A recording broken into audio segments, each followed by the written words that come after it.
de uma grande obra e não podemos parar, e não vamos parar, né? Mas, amados, nós lemos a palavra do Senhor aqui em Êxodo 21, como eu disse. Paulo, em uma das suas cartas, vai escrever que tudo que foi escrito, melhora só um pouquinho esse retorno aqui para mim. Tudo que foi escrito, seja no Antigo Testamento ou nos Evangelhos que vieram antes do apóstolo Paulo, foi escrito para o nosso ensino. O ensino, ele tem como um pressuposto trazer uma direção. Ensino tem como pressuposto trazer um norte. Então tudo que Deus colocou na sua palavra é para que pudéssemos aprender com esse ensinamento e colocássemos em prática para vivermos a vontade de Deus. Esse texto aqui que a gente leu de Êxodo 21, Deus está dando ordens concernente aos escravos ali da época.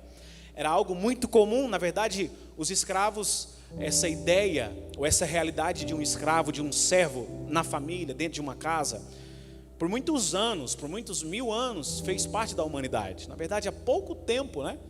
Em alguns lugares ainda do mundo existe escravos ainda, pouquíssimos, mas ainda existe. De forma que Jesus, melhor dizendo, Deus estava ali regulamentando essa questão da escravidão naquele momento. Os escravos ali no tempo de Moisés, principalmente Jesus está falando concernente aos escravos hebreus aqui. A gente precisa lembrar o que estava acontecendo naquele momento. O povo de Israel, o povo hebreu, havia sido escravo há aproximadamente 400 anos ali no Egito, aproximadamente. Deus estava levando eles para que eles fossem ali donos agora, senhores de uma terra. Eles não mais seriam servos, mas seriam senhores. E nesse momento, poderia ser que alguns daqueles hebreus comprassem outros hebreus para ser servos seus. E Deus estava lembrando eles: olha, vocês também foram escravos um dia, vocês foram servos. E por isso que, se você comprar algum servo, eles vão te servir por 6 anos, e no 7º ano, vocês devem o libertar. O 7º ano, que é o ano do descanso, é o ano da liberdade. Mas havia uma questão interessante dentro dessa lei que Deus estava dando ali para o povo de Israel. Que questão interessante é essa? O servo, ele tinha a condição de permanecer como servo, como escravo.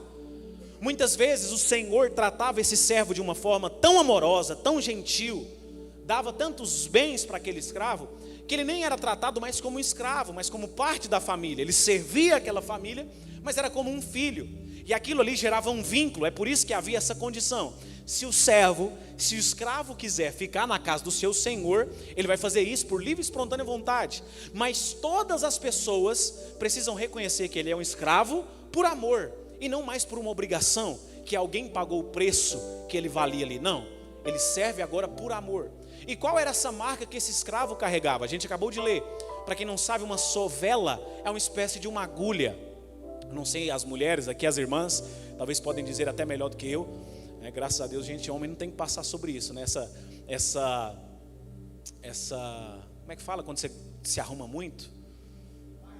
Essa vaidade a gente, homem, não tem, né? Graças a Deus. Mas você, mulher, pode falar: o dia que você foi furar a sua orelha, é claro que eles colocam um gelo ali na farmácia, sei lá como é que eles fazem, mas eles furam. Essa é a sovela, né? Para furar a orelha. O Senhor então pegava o seu escravo, ia ali numa porta, e pensa a dor que o escravo passava, irmãos, porque era sem anestesia, sem gelinho, sem nada. Simplesmente era pressionada a orelha do escravo com essa sovela contra a porta. Então, ele seria escravo, mas antes ele passava por essa dor para dizer: eu continuo aqui sendo escravo, mas porque eu amo o meu Senhor. Eu tinha a condição de estar em liberdade, mas eu decidi ficar por amor, por reconhecimento de tudo que o meu Senhor me proporcionou ao longo desses 6 anos que eu estive servindo na sua casa. E isso aqui é muito interessante quando a gente traz para a nossa realidade essa ideia de ser escravo por amor. A Bíblia vai nos afirmar, não é uma ideia ou uma interpretação bíblica por parte minha, não, é uma afirmação bíblica, que a nossa condição anterior de conhecer a Jesus Cristo era uma condição de escravos. A nossa condição antes de Cristo era uma condição de escravos. O apóstolo Paulo vai dizer assim que Deus nos resgatou. Ele escreve isso em Colossenses 1,13. Deus nos resgatou, nos arrancou do império das trevas. Ou seja, antes de Cristo nós estávamos escravizados pelo maligno, em uma posição de escravos do pecado. Hoje pela manhã eu lecionava ministrava para os irmãos, para os adolescentes, para os jovens que vão estar batizando, e eu falava algo parecido sobre isso. Nós servimos a Deus não porque temos alguma dívida, simplesmente no sentido de medo, que eu preciso agora como obrigação, não. Eu sirvo ao meu Senhor porque Ele me resgatou da escravidão do pecado, para agora ser servo dEle. E quando a gente passa para meditar na palavra do Senhor, principalmente em outra carta que o apóstolo Paulo escreve, capítulo 8, versículo 15, Paulo vai dizer assim: porque vocês não receberam um espírito que vos escravize para andardes de novo atemorizados. Ou seja, o que Paulo está falando aqui em Romanos 8? Antes nós éramos escravos do medo. Ele diz aqui, categoricamente, vocês não receberam um espírito que vos escravize para andardes de novo atemorizados. Ou seja, irmãos, nós andávamos em uma condição de medo, e olha para mim, é por isso que você, homem de Deus, mulher de Deus que você é, não pode aceitar nenhuma condição que não seja liberdade em Cristo. E quando eu falo liberdade em Cristo, eu estou dizendo paz na sua alma. Tem muita gente que não consegue viver os propósitos, os desígnios, os caminhos de Deus, que são muito maiores que os nossos, por medo de confiar na soberania de Deus. Eu dizia algo parecido aqui na virada do ano, para mim e para você. Tem pessoas muitas vezes que não conseguem viver algo novo, que a gente acabou de cantar agorinha, porque simplesmente não se entregam com medo daquilo que vai acontecer. Meu irmão, minha irmã, essa semana mesmo eu conversava com algumas pessoas e eu dizia para essas pessoas, o mesmo Deus, eu dizia para elas, o mesmo Deus que cuidou de vocês até aqui, não deixou faltar nada, que abriu as portas em momento de necessidade, vai continuar cuidando e abrindo as portas para vocês. Deus não vos chamou para ser escravos do medo, mas vocês são livres para viver em confiança da soberania de Deus na sua vida. Às vezes a gente fica questionando demais como é que Deus vai fazer as coisas. Às vezes Deus coloca um plano, um projeto, um sonho no nosso coração, um desejo, uma vontade que seja, e a gente por medo deixa de viver a vontade poderosa de Deus. Quantos projetos não chegaram ao fim por medo? Mas eu, irmãos, quando eu estava ali hoje à tarde meditando, depois eu tirei meu tempo de oração, e eu quando vou me arrumando ali, fazendo minha barba e me arrumando, eu coloco um hino, vou adorando a Deus e orando ali no meu coração. Deus colocava uma certeza e uma verdade convicta no meu coração. Essa noite é a noite de libertação de pessoas que estão sendo tomadas pelo medo aqui, aleluia. Eu estou profetizando que Deus tem uma graça nova para ser revelada no seu coração, de confiança em Deus, de confiança no poder e na soberania de Deus, aleluia. Porque Deus não vos chamou, vocês não receberam um espírito que vos escravize para andar de novo atemorizado. O que a cruz veio trazer para a gente, irmãos? O que Jesus fez na cruz veio trazer para a gente? Liberdade. Essa obra que Jesus veio através da liberdade proporcionar na cruz, além da liberdade, ela veio destruir a força que o pecado, que Satanás exercia sobre as nossas vidas. O que eu estou dizendo aqui? Significa que Satanás já não tem mais poder sobre nós. Deixa eu te falar uma verdade que talvez, se você não sabia, Deus está falando para você aqui agora. Satanás, ele não vai ser vencido. Tem gente que pensa que Satanás só vai ser vencido lá no milênio, quando Deus o escravizar. Não, ali é a consumação. Na verdade, há 2000 anos e qualquer coisa atrás, ele já foi vencido na cruz. Ele não tem mais poder sobre você. É por isso que Satanás sempre vai trazer uma mentira na sua mente.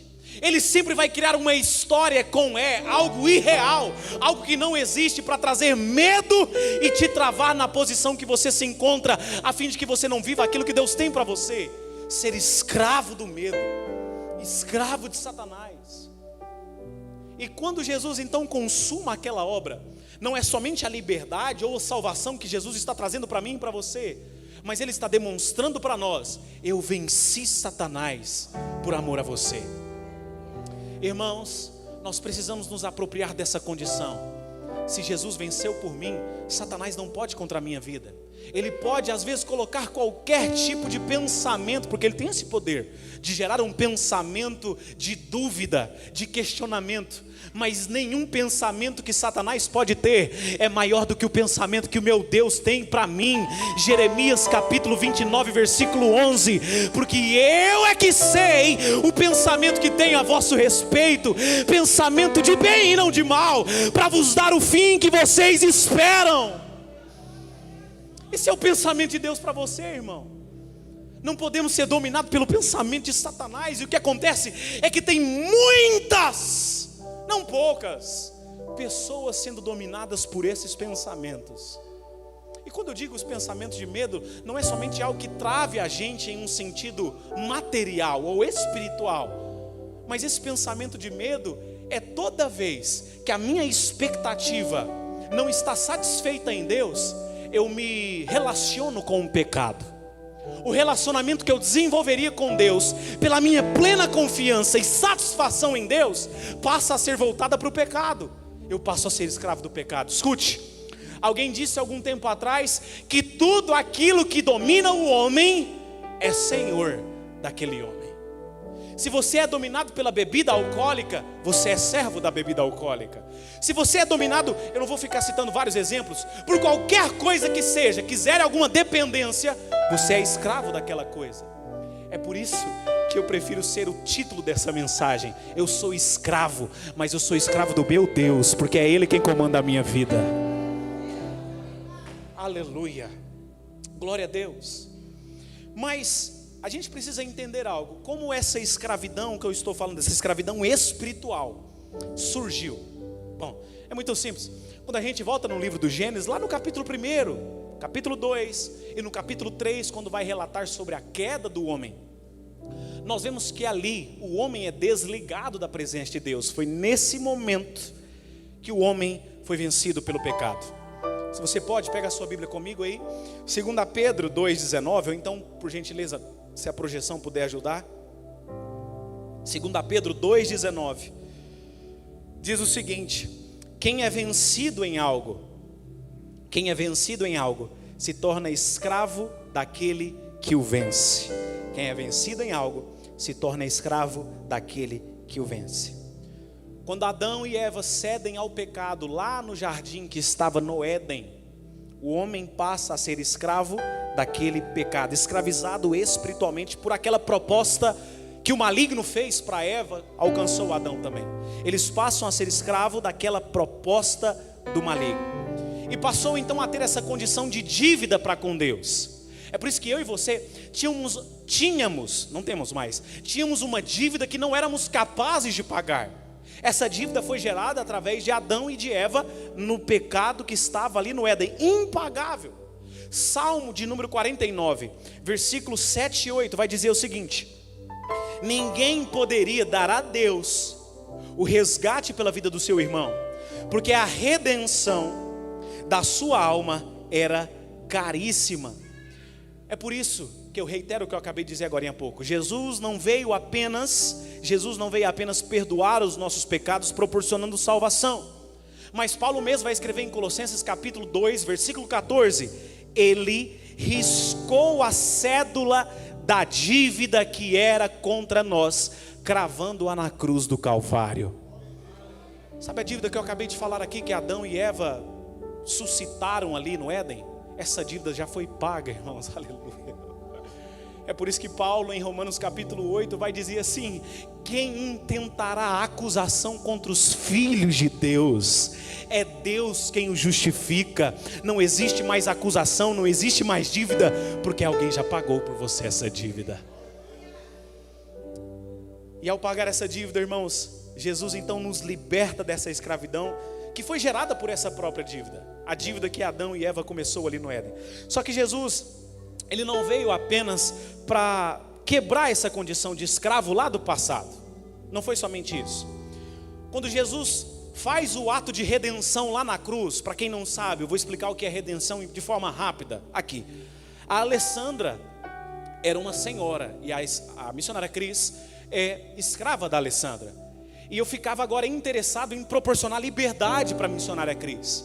Eu chegava então na Alessandra e perguntava: Alessandra, qual que é o preço que ela te deve? Não, ela me deve ainda mais 5 anos de trabalho.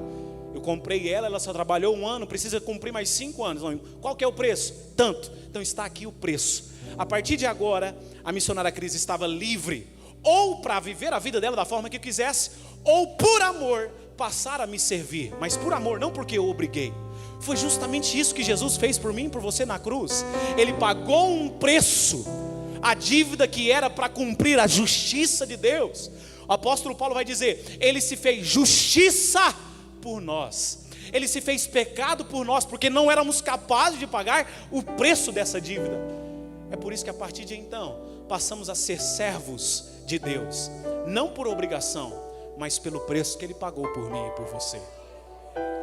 Servos por amor, escravos por amor. E agora, irmãos, por não sermos mais escravos da condição de pecador, escravo do maligno, escravo das nossas próprias vontades, alguém pode dizer: pastor, mas qual que é a diferença então? Porque eu não sou mais escravo disso, mas o senhor está dizendo aí que eu sou escravo agora de Cristo, que eu sou escravo de Deus. Como é então que a gente pode explicar essa questão? Nós mudamos, irmãos, de senhor, nós mudamos de dono. Quem domina mais as nossas vidas não é mais o maligno, agora quem domina as nossas vidas é Deus. Paulo escreve em 1 Coríntios 7, e ele vai usar uma expressão: somos, ele também se coloca nessa condição, somos servos de Cristo. A palavra que ele usa aqui no grego, a tradução ipsis literis, ao pé da letra, é justamente: somos escravos de Cristo. Mas se Cristo veio para nos libertar da escravidão, como é que então a gente agora é chamado escravo de Cristo? Bom, eu continuo na mesma condição, eu continuo sendo escravo, de forma diferente, irmãos.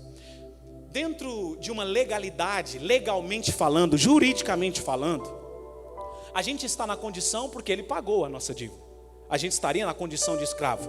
Mas o propósito pelo qual Jesus nos comprou não foi para nos tornar escravos por obrigação, mas para manifestar em mim e em você amor e misericórdia.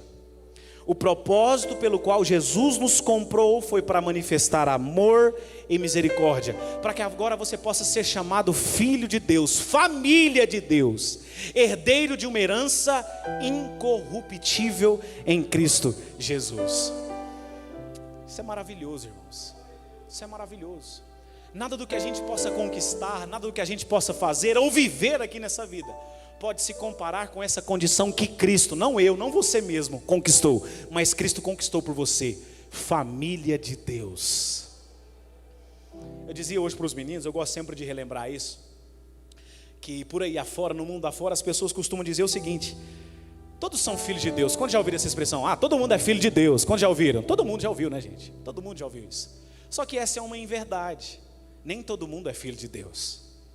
Só é filho de Deus quem é nascido de Deus. Quem chama Jesus como Senhor, reconhece Ele como Salvador, é que é filho de Deus. As outras pessoas são criaturas, porque todos, aí sim, todos são criaturas, criados, formados por Deus. Filhos de Deus é somente aqueles que receberam Jesus como Senhor da sua vida. É por isso que eu e você estamos em uma condição moral e espiritualmente falando diante de Deus maior do que pessoas no mundo aí afora, porque reconhecemos Jesus como nosso Senhor, porque somos feitos filhos de Deus nessa nova condição.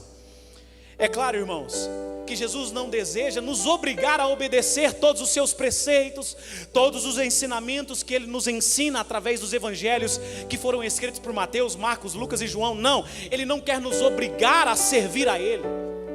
Ele espera que entremos nessa condição de obediência por amor. Sabe, agora há pouco eu disse, Ele nos resgatou para demonstrar amor e, quem está aqui comigo? Demonstrar amor e misericórdia. Demonstrar amor e misericórdia. Jesus espera que possamos servir a Ele, doar a nossa vida para Ele. Sabe aquele hino que a gente canta? Meus dons, meus talentos, o meu tempo, a minha vida é para te servir. Fazer isso de forma voluntária, por amor, não por uma obrigação. É por isso que Deus nos deixou o livre, que, irmãos, a decisão, a escolha de servir a Ele é sua. a escolha de dedicar a sua vida a Deus, de ser um servo por amor, um escravo por amor é sua. Deus não vai obrigar em nenhum minuto. E olha para mim, porque por muito tempo a religião, não o cristianismo, nem nosso meio, talvez um pouco do nosso meio evangélico, mas a religião inculcou na cabeça do Senhor que se você deixar de fazer isso aqui, Deus vai pesar a mão sobre você. Deixa eu desmentir isso aqui agora. Deus não vai pesar a mão sobre você, não, irmão. Se você deixar de fazer alguma coisa, Deus não vai pesar a mão de você. Porque que Deus carrasco é esse que quer obrigar você a fazer alguma coisa? É lógico que o nosso Deus é justiça e não podemos nos esquecer disso. Mas o que deve motivar o meu coração para servir a Deus, o que deve motivar o meu coração de estar aqui nesse domingo à noite, que dia é hoje? 8, né? 8 de janeiro de 2022, não é simples, é 8, né? 9, meio perdido no tempo, viaja, fica meio confuso. Dia 9, não é simplesmente por uma obrigação, não. Se eu não estiver ali no domingo, a minha semana não vai ser abençoada, então eu preciso estar no domingo para ter uma proteção. Não. Deus espera que o seu coração esteja motivado por uma forma de amor. Eu reconheço que o meu Senhor fez por mim, por isso eu estou na condição de obedecê-lo por escolha própria, por minha decisão. Ninguém me obrigou a estar aqui, ninguém obrigou você a estar aqui. E eu quero ser boca de Deus e profeta com o nome de Deus constituído nesse momento sobre a sua vida, para profetizar que a mesma disposição que te levou a estar aqui essa noite vai ser a disposição que os céus vai ter para abençoar a sua vida em nome de Jesus. Porque nenhuma obediência passa vazia ou batida aos olhos de Deus. Tudo é assistido aos olhos de Deus. Sabe qual que é a grande dificuldade das pessoas, irmãos? Algo nesse sentido eu dizia alguns dias para trás aqui: obedecer sem questionar. Você já viu uma criança, quando começa a descobrir um pouquinho mais da vida, ela começa a questionar tudo, né? Você manda ela não fazer alguma coisa, ela fala, por quê? Por que não? Porque eu estou falando que não. Por exemplo, esses dias nós viajamos, e para entreter um pouco mais na viagem, porque é muito difícil, né? A gente deixou os nossos filhos ali no celular, vendo vídeo o tempo todo, jogando. E isso não é bom, inclusive você pai, você mãe, eu sei que às vezes dá preguiça na gente, né? De dedicar o nosso tempo ali, você quer ficar quietinho, aí você dá o celular que é mais fácil. Não faça isso com o seu filho. O tempo que você puder dedicar para o seu filho, dedique para o seu filho. Gaste tempo com ele, para que ele possa crescer com essa noção de pai, bem visível, e não tenha essa ausência. Olha para mim aqui, você pai, você mãe. Os seus filhos vão ver Deus através de você. Não é aqui na igreja, não é em algum ensinamento que talvez até mesmo você possa dar, mas é através das suas atitudes. O amor de Deus, o seu filho vai reconhecer nas suas ações. Aí a gente deixou, mas chegou agora, eu sentei com a pastora, agora lá por causa da viagem, agora vamos cortar isso aqui, né? Só um pedacinho do dia, porque a gente era criança um dia também, a gente assistia desenho a manhã toda, não teve problema nenhum, né? Não aconteceu nada com a gente sobreviveu e passou. Algum tempo do dia a gente deixa. E aí a Annalise, que está um pouquinho mais falante já, né? O Bernardo também. Mas a Annalise perguntou, papai, por que não pode assistir? Por que não, minha filha? Eu não vou explicar para ela, minha filha, é porque se você deixar de brincar para assistir o vídeo, você vai deixar de desenvolver criatividade. Você vai ser uma pessoa frustrada na vida, porque você, como você está no tédio, você quer uma coisa mais fácil. Então você vai ser uma pessoa frustrada. Você brincar, você vai desenvolver habilidades. Então você precisa brincar ao invés... Não vou explicar, você não vai entender isso? Não vai entender isso, então por que não? O que acontece, irmãos, trazendo para mim e para a sua vida, no sentido de obediência para com Deus, é que a gente deixa de confiar que Deus já sabe aonde nós chegaremos um dia.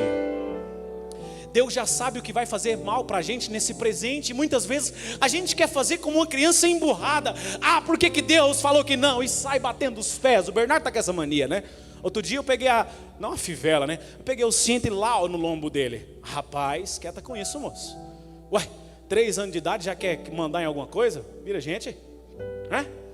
Mas a gente quer fazer como uma criança mimada. Deus não está fazendo, Deus não está me respondendo porque Ele falou não.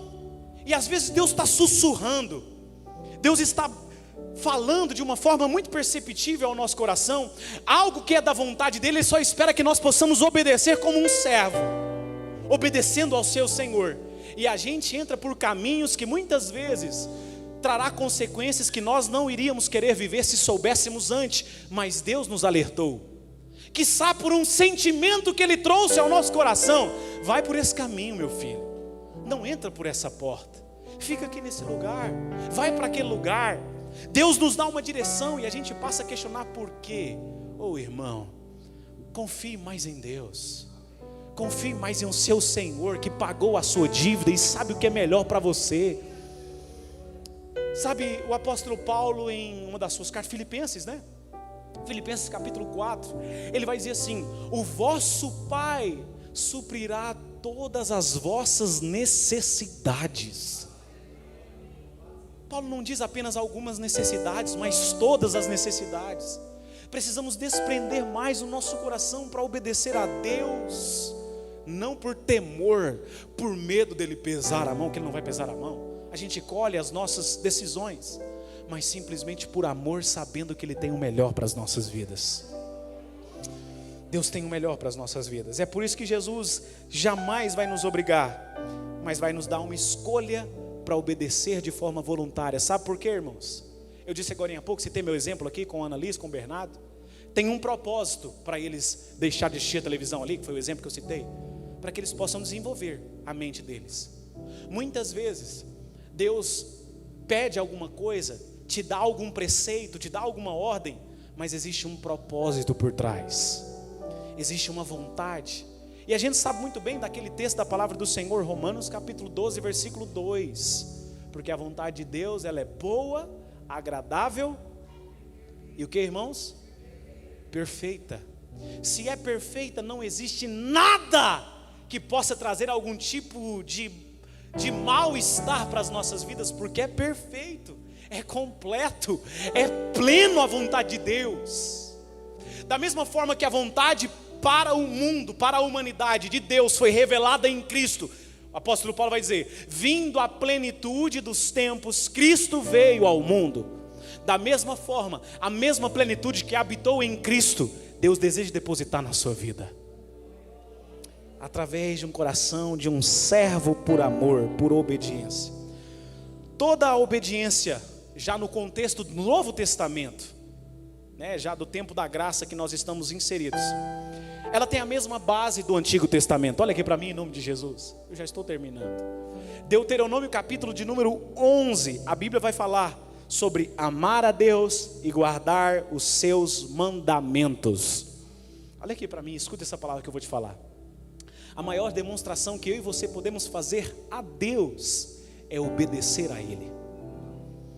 Nada, nenhuma adoração, nenhuma oferta, nenhum sacrifício é maior do que a nossa demonstração através da nossa obediência. Sabe por quê? Obediência é a prática daquilo que muitas vezes sai pelos nossos lábios. A grande dificuldade das pessoas é que falar é muito mais fácil do que fazer.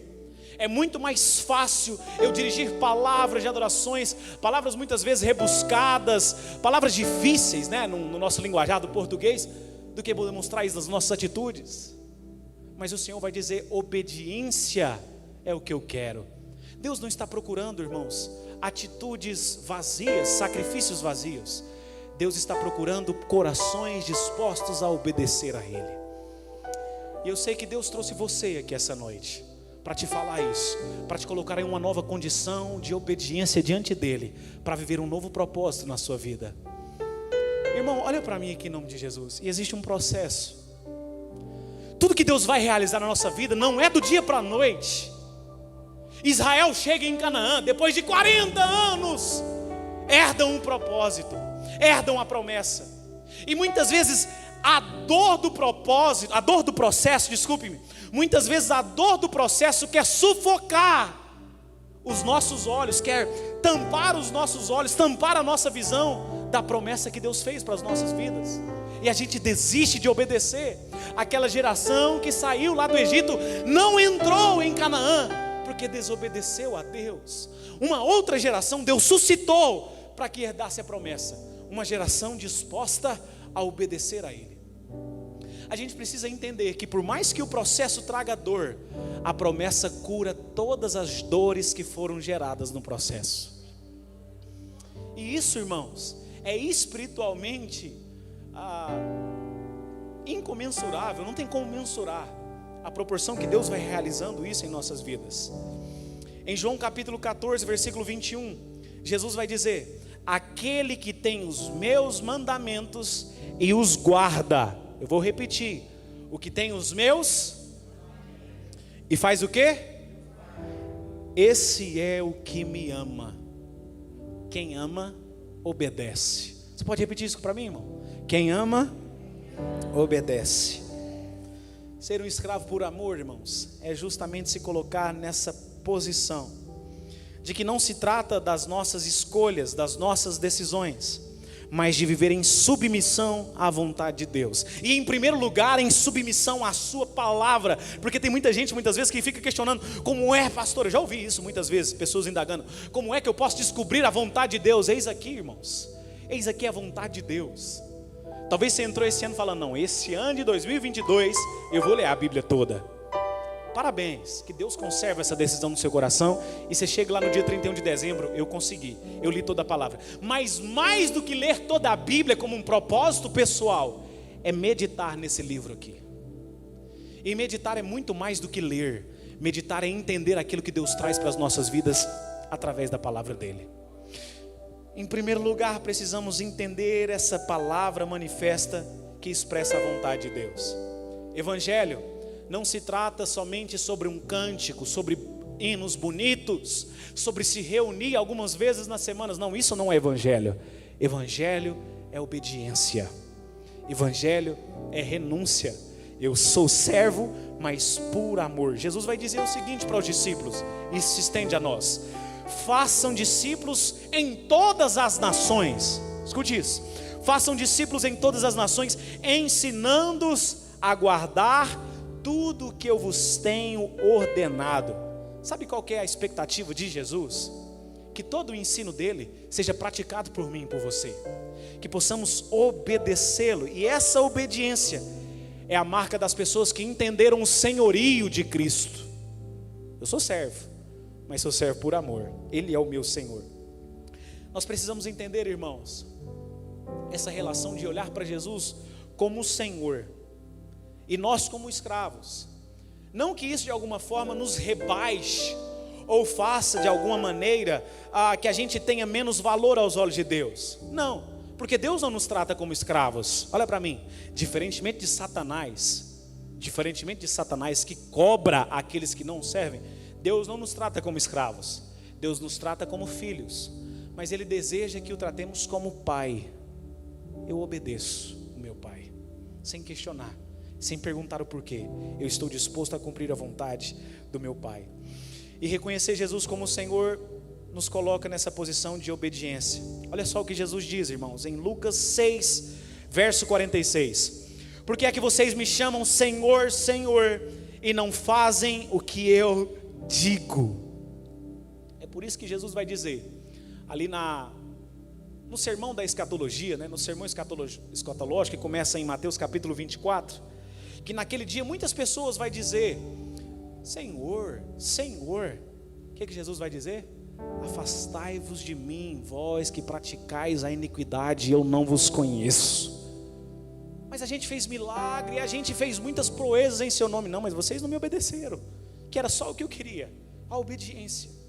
Olha para mim aqui, igreja do Senhor Jesus, que eu preciso alertar como homem de Deus aqui nesse momento. Talvez não teve um momento tão próximo como a volta de Jesus para arrebatar a sua igreja como esse que nós estamos vivendo. Irmãos, olha para a nossa realidade. Olha quantas coisas têm acontecido. Vamos ficar aqui em Goiânia. Em um momento só, eu disse isso aqui no Novo, em um momento só, 3 pestes aí: coronavírus, H3N2, dengue, e a gente pode citar tantas outras que não deixou de existir.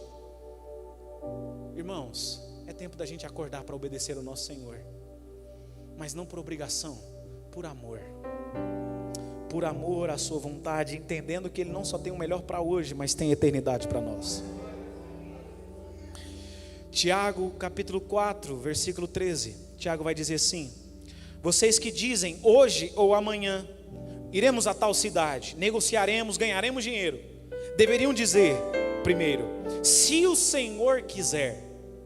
Por isso que muitas vezes algumas pessoas dizem isso até com mandiga, se Deus quiser tal coisa vai acontecer, e nem sabe qual que é a origem disso, Está aqui, Tiago 4,13. A gente não fala se Deus quiser como uma forma de misticismo que a gente carrega no nosso meio, não. Pela palavra de Deus. Se o Senhor quiser, porque eu não faço mais a minha vontade, agora não sou mais eu quem vivo, mas é Cristo quem vive em mim, e a vida que agora vivo pela fé no Filho de Deus. O que Paulo está dizendo nessa passagem? Eu vivo para obedecer, eu vivo para amar a Deus com todas as minhas forças. A minha vida é um livro que o título da capa traz obediência a Jesus. Obediência. Sujeitar-se à vontade de Deus, irmãos, é entender que submissão, obediência faz parte da caminhada de todo crente aqui nessa terra. Jesus nos deixou o maior exemplo quando a gente volta lá em Lucas. Jesus está em seus minutos finais, em seus instantes finais, ainda em um corpo mortal. Ele está ali no Getsemane, e a palavra do Senhor, Lucas vai dizer que ele faz 3 orações. E nas 3 orações, cada uma aproximadamente de 1 hora, ele repete quase a mesma coisa, dizendo: Deus, se possível, afasta de mim esse cálice, mas contudo, não seja feito o que eu quero, mas a sua vontade.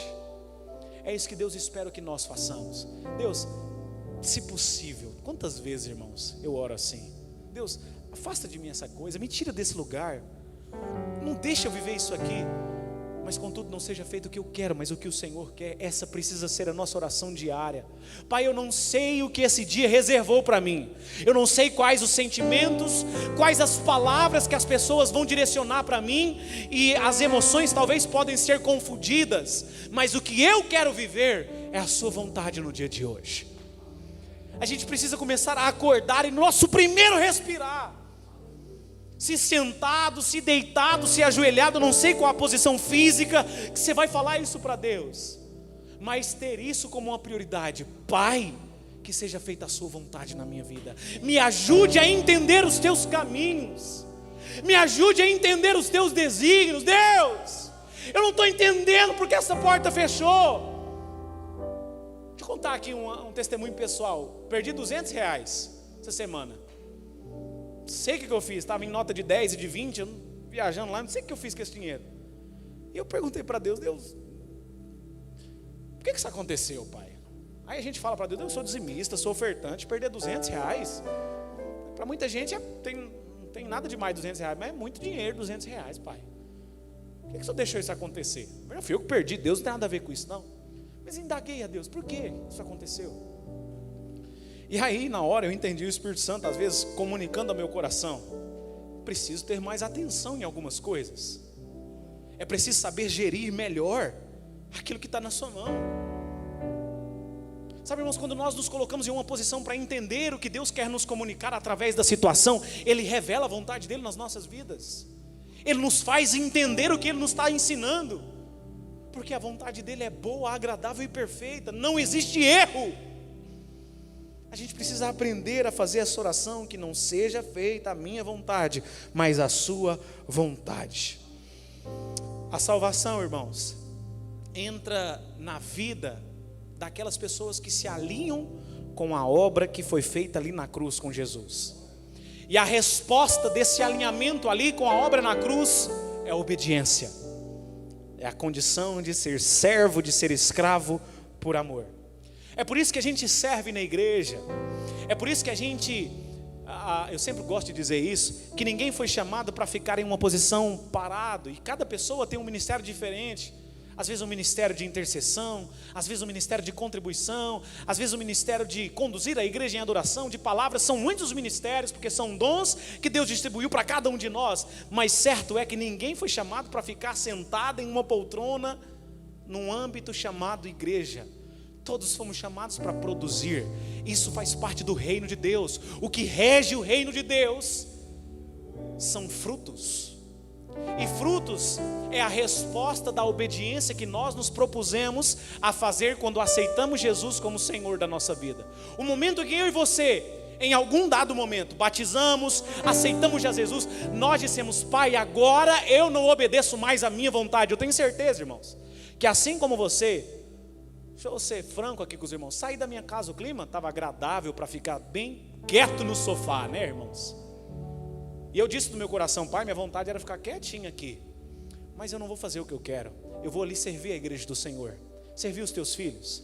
E a gente precisa entender que essa condição, nós não trabalhamos para o Senhor como uma forma de obrigação.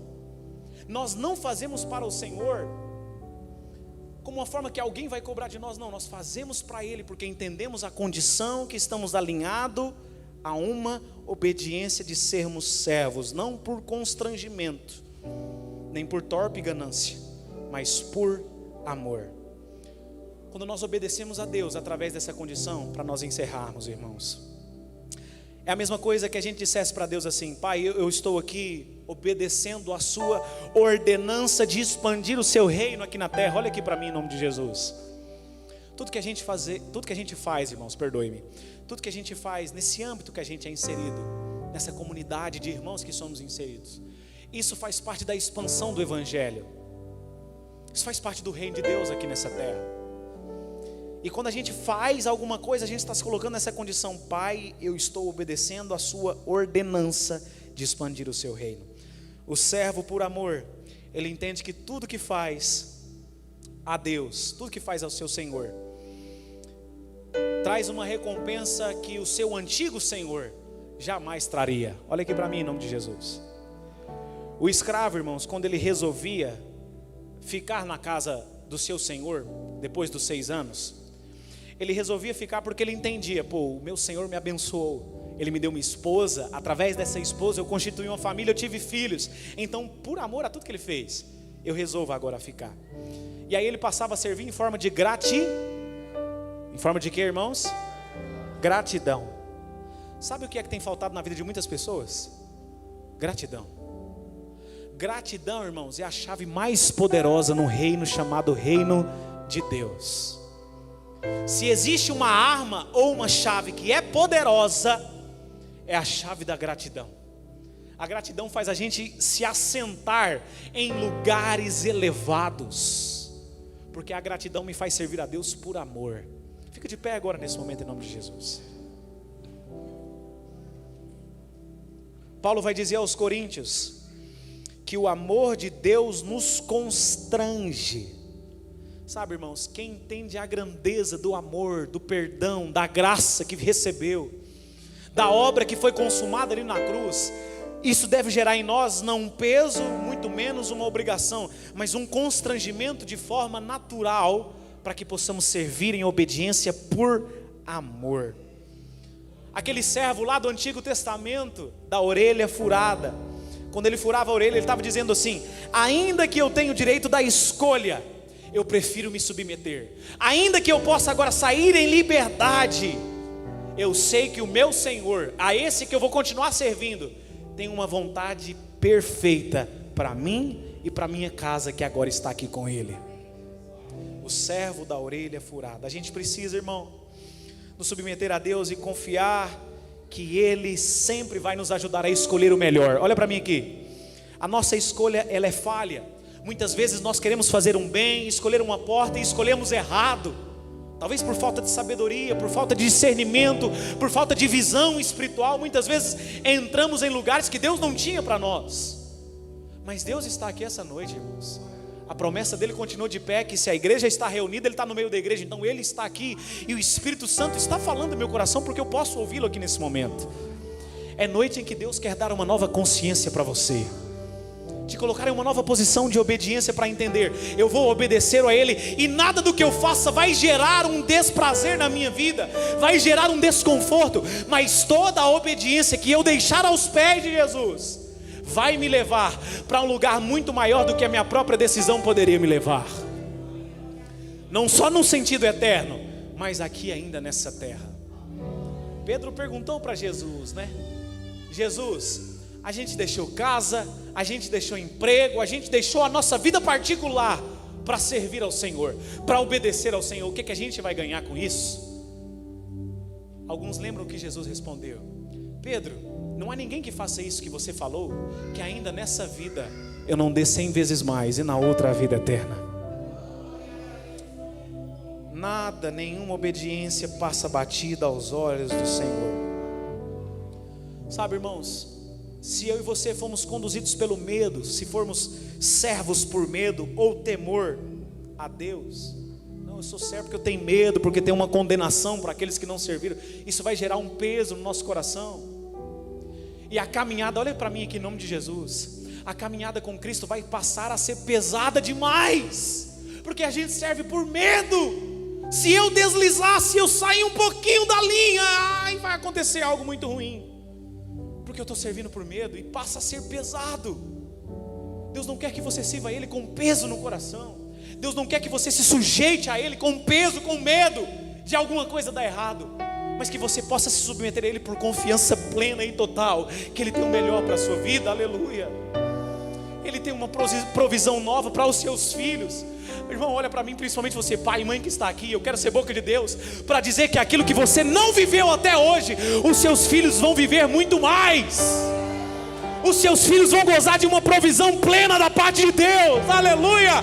Quantos pais podem receber essa provisão aqui da parte do Senhor? Com a sua mão levantada, com a sua mão levantada lá em cima ainda, faça uma oração nesse momento. Deus conhece, irmão, sua vida. Com seus olhos fechados, dirija uma oração agora nesse instante a Deus, no sentido de dizer: Pai, eu não quero ser escravo do medo. Eu não quero servir ao Senhor por temor.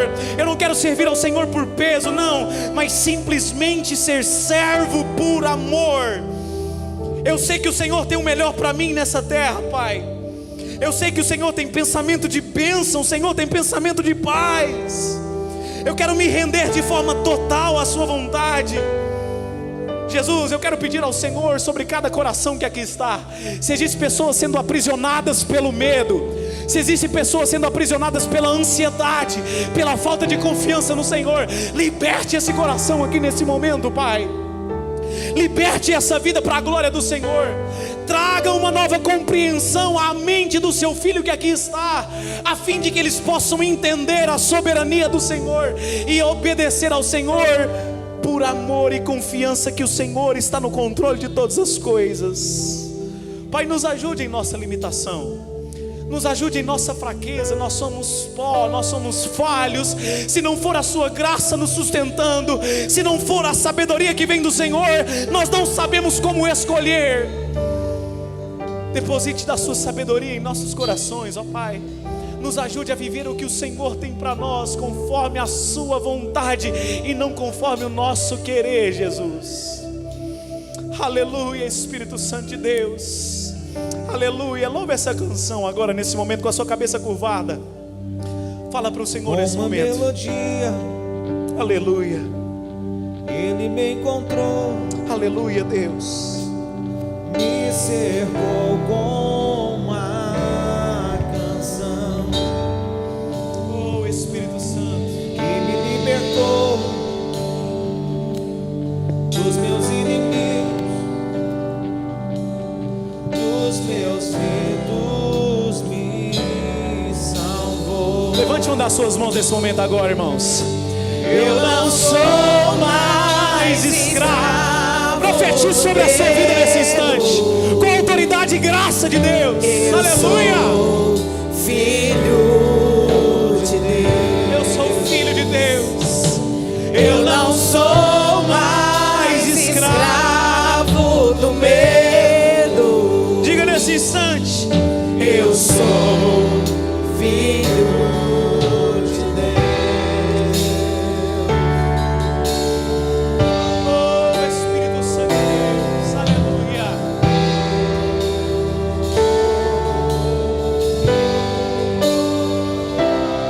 Antes de nascer, escolhido fui Por meu nome, por meu nome, me aleluia, chamou. De novo nasci em sua família. O seu sangue me comprou. declara, irmão. Eu não sou mais escravo do Não medo. sou mais escravo do pecado, Deus. Eu sou filho de Deus. Eu não sou mais escravo do Oh medo. Espírito Santo de Deus. Eu sou filho de Deus.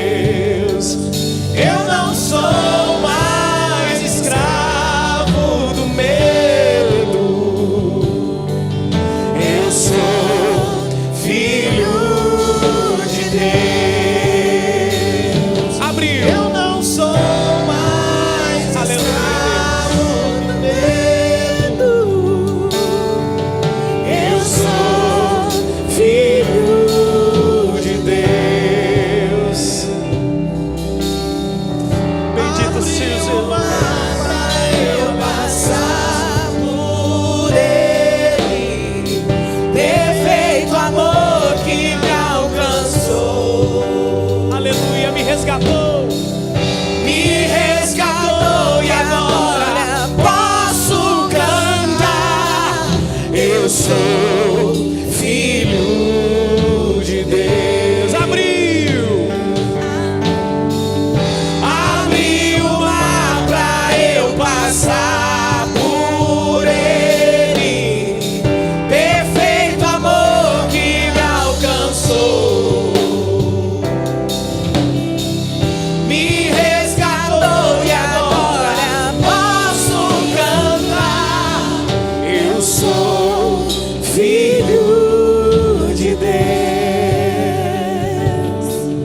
Eu sou filho. Fale isso aí agora, é o seu lugar. É para Satanás escutar menos. Eu sou filho de Deus. Eu sou filho de Deus. Deus nesse momento te dota de uma nova força diante dele. Deus nesse momento fortalece o seu andar, o seu caminhar. Deus nesse momento deposita uma nova graça sobre a sua vida. Deus nesse instante dá uma nova força, uma nova percepção para caminhar dentro daquilo que Ele tem para a sua vida.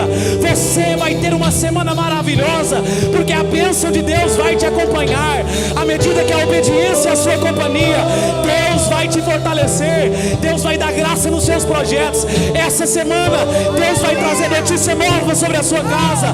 Deus vai trazer paz no seu coração. Deus vai trazer cura e restauração. Aleluia, aleluia, aleluia. Bendito seja o nome do Senhor Jesus. Glória a Deus, aleluia. Antes de nós terminarmos aqui essa programação,